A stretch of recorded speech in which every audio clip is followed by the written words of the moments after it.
AE Nookaraju మనవడు రియాన్ష్ కీలక వ్యాఖ్యలు చేశాడు. తన కుటుంబాన్ని దూరం చేసిన సాదిక్ ను వదలకూడదన్నాడు. గతంలో సాదిక్ తమ స్కూల్లో పనిచేసేవాడని చెప్పాడు. సాదిక్ మమ్మీని కొట్టేవాడని, అతనికి పెద్ద పనిష్మెంట్ ఇవ్వాలన్నాడు రియాన్ష్.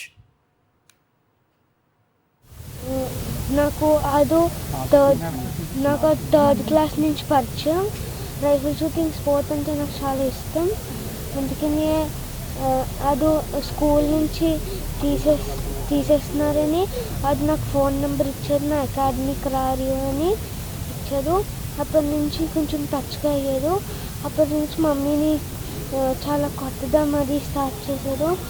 అదేమన్నాడు, నువ్వు ఎవరికైనా చెప్పినా టెర్రరిస్ట్కి ఇచ్చేస్తాను, అందరినీ నువ్వు ఇంకెవరికి చెప్పొద్దు అని అన్నాడు.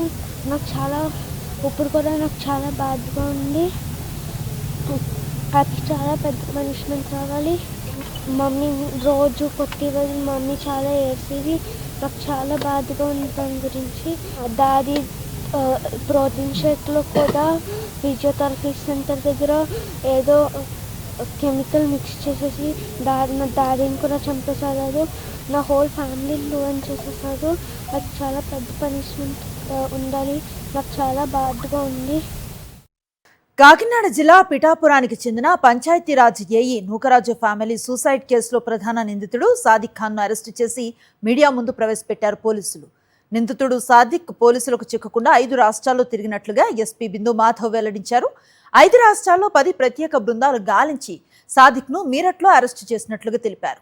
నిందితుడిని ఇంకా విచారించాల్సి ఉందని, విచారణలో మరిన్ని వివరాలు వెలుగులోకి వచ్చే అవకాశం ఉందన్నారు.